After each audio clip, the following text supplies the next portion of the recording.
Hey guys, it's Tuesday. I'm Logan. Let's talk.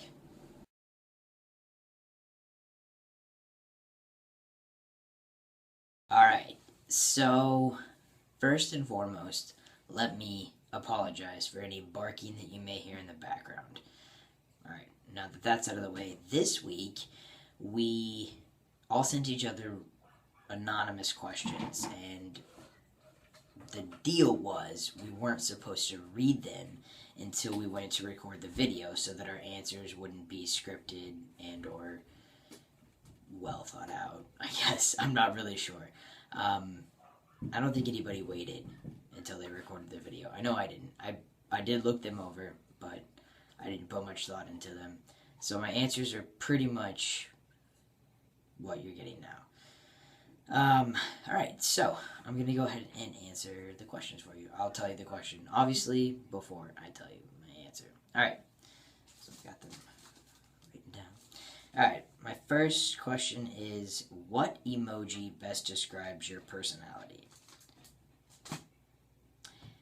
I know who sent me this question, but emoji-wise, I guess it would have to be this one.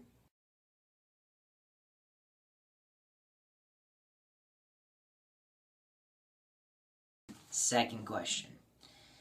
In what ways do you hold yourself back?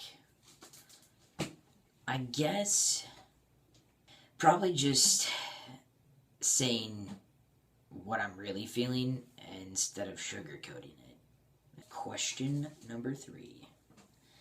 What was the easiest and hardest part of coming out, internally and externally? Well thought out question. Sorry that I'm gonna give a shitty answer. Alright. Easiest part of coming out was shit. Alright, hold on. So easiest internally was, I guess, just like accepting that I was transgender, I guess, because there was no, like, and there was no change internally for me. I was always the same person. I don't think there was much of a change. It was more of an acceptance thing, yeah, for me. Easiest part externally was the fact that I was able to dress and look and present the way that I felt on the inside. Hardest part internally was accepting that I was transgender, ironically enough, and I'll go into more detail about this when we do coming out. Hardest part externally, same deal, was being able to present that way, and just because of society's views and how things are and how people process stuff, knowing somebody one way for such a long time and then trying to adjust to them a completely different way was really hard for people around me, which made it hard for me too. Alright, question number 4. What kind of celebration would happen on St. Logan Day or St. LJ Day? I feel like whatever answer I give, it would just end up being an excuse to get drunk anyway, because that's what most holidays are, right?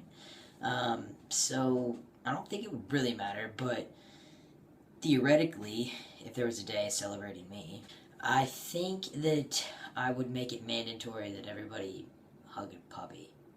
Yeah. On to the last question. Does being part of the LGBT plus community give you a sense of belonging or a feeling of segregation to the rest of society? Wow. I say wow because that's a tough question. It's both for me. I feel like I do have a place to go when I'm dealing with issues that are directly transgender related. I go to a support group, a monthly support group that's specifically for trans people, and I have friends that are trans, and I'm able to talk to other people in the trans community, but I feel like, and this may be a future topic, so I won't go into too much detail, but I feel like the trans community is a little bit separate from the rest of the LGBT community, if that makes sense. And we're kind of in our own little spot. So it's nice that I do have a sense of belonging within the trans community, and I say the trans community specifically. But I do sort of feel segregation to certain parts of society, but I also feel segregation within the LGBT community itself for the previously mentioned reasoning. So I hope that answered all the questions, and see you next Tuesday.